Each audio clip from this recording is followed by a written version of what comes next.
కేరళను భారీ వర్షాలు అతలాకుతలం చేస్తున్నాయి. ఎడతెరిపి లేకుండా కురుస్తున్న వర్షాల కారణంగా కొండ చర్యలు విరిగిపడటం, ఆకస్మిక వరదలు పోటెత్తడం వంటి ఘటనలతో రాష్ట్రవ్యాప్తంగా 8 మంది ప్రాణాలు కోల్పోయారు. 13 మందికి పైగా గాయపడ్డారు. అనేక ఇళ్లు ధ్వంసం కాగా ఎంతో మంది ప్రజలు నిరాశ్రయులయ్యారు. పొంగి పొల్లుతున్న నదులు, వాగులు, వంకల వల్ల వేలాది మందిని అధికారులు పునరావాస కేంద్రాలకు తరలించారు. కేరళలో భారీ వర్షాలు బీభత్సం సృష్టిస్తున్నాయి.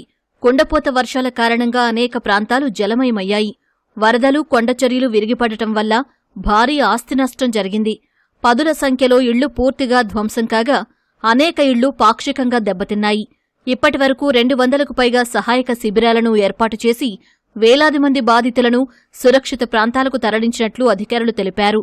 బాధితులకు, మృతుల కుటుంబాలకు ప్రభుత్వం అన్ని విధాలా అండగా ఉంటుందని కేరళ ముఖ్యమంత్రి వీడి సతీశన్ వెల్లడించారు. వర్షాలు కాస్త తగ్గుముఖం పట్టినప్పటికీ కొండ ప్రాంతాల్లో ఉన్న ప్రజలు అత్యంత అప్రమత్తంగా ఉండాలని హెచ్చరించారు. పతనంతిట్ట, ఇడుక్కి, వయనాడ్, కొట్టాయం, కోజికోడ్, కన్నూరు జిల్లాల్లో నదులు ప్రమాదకర స్థాయిలో ప్రవహిస్తున్నాయి.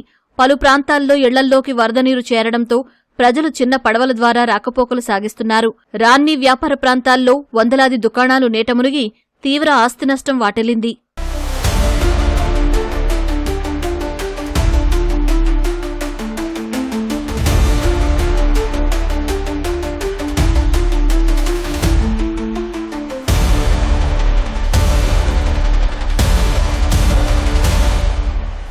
మరోవైపు వర్షాల తీవ్రతకు జలపాతాల వద్ద విషాద ఘటనలు నమోదయ్యాయి. తమిళనాడు కోయంబత్తూరు నుంచి వచ్చిన 5 పర్యాటకులు పాలక్కాడు జిల్లాలోని పాలక్కుళి జలపాతం వద్దకు వెళ్లారు.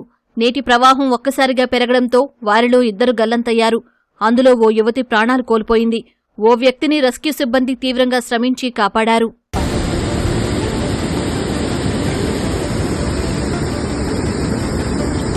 వర్షాల నేపథ్యంలో భారత వాతావరణ శాఖ కేరళలోని 12 జిల్లాలకు ఆరెంజ్ అలర్ట్ జారీ చేసింది.